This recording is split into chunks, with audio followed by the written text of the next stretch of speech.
Welcome, ladies and gentlemen, to another episode of the Slayer Mindset. My name's Ben, and sometimes Dagon. Today I'll be yapping about gaming accessories. More specifically, Kontrol Freeks, Scuf controllers, and the turtle of the beaches. I've come across a few people that seem to believe these things don't matter, and some others that think games shouldn't be developed to benefit those that buy or own one or all of the above. So, without further ado, let's get to it. First, Kontrol Freeks. I've recently bought Kontrol Freeks myself, and I find that I win a lot more medium to long range battles with them now than I did before, especially with SMGs. Although I can still aim without them, the time it takes to center my sights is much shorter. I don't think I'm even using them correctly. When you order them online, you get two thingamajigs, and one is longer than the other. When I play with both on, I snap them off the second I get killed. So I actually only play with the shorter of the two, and I place it on the right analog stick. And they're cheap, maybe 14 bucks including delivery. And if you use the promotional code Dagon, you will get an invalid code and a 0% discount. You're welcome for nothing. Seriously though, now I've completely acclimated to using the one, and I don't think I'll ever go back. Next, the Scuf controllers.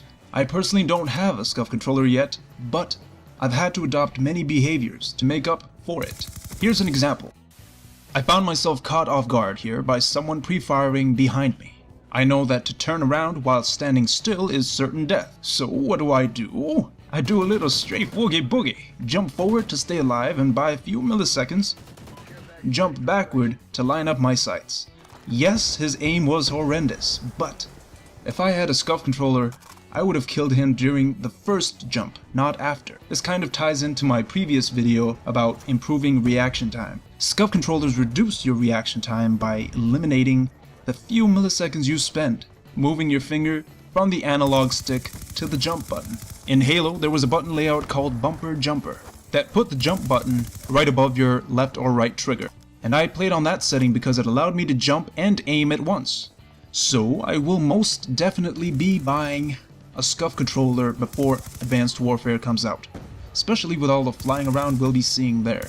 Last but not least, the turtle beaches. I bought my first pair in Modern Warfare 2. I remember the first game I played with them, and I was shocked. I felt like Superman when he heard everything at school and started crying. Yo, wussy. I'm on my third pair right now, a pair of X32s. Actually, here's a picture of my little brother wearing the first pair we had. They were a little beat up. Eventually, I had to put a belt around my head to keep them snug and close-like to my ears. And a lot of people think they help with just hearing footsteps, but it's a lot more. Every time someone misses your head with a sniper shot, every time someone takes a swing at you, or breaks their ankles from a fall, turtles won't let you down. AntwonGames, a really cool guy I met recently, said he didn't like the thought of not hearing what's going on around him in real life.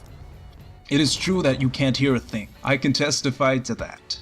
A few years ago, I was in our little basement gaming station with turtle beaches on, and the basement kind of started flooding. I don't mean like leaking or dripping. No, like a miniature waterfall was making its way through a little window, and I didn't hear a thing. My brother, who was 2 floors upstairs, heard it from his sleep. Having said all that though, I've known players that are absolute beasts that never use turtle beaches. They just play differently. Just like the rest of these accessories, there is some adjustment that gamers must make if they play without them. The accessories I've bought so far, I did because I spend a considerable amount of time gaming. And why not make it easy on myself? Just like if you're going on a long road trip, it may be a good idea to buy a radio transmitter and listen to your own music. They all start off as small comforts, but eventually you'll wonder how you ever gamed without them. This topic was inspired by a video from AntwonGames and a question by Denzil Knox. Thank you, fellas. That concludes this episode of the Slayer Mindset. Until next time, God bless. Also, may your kills be many and your deaths be few.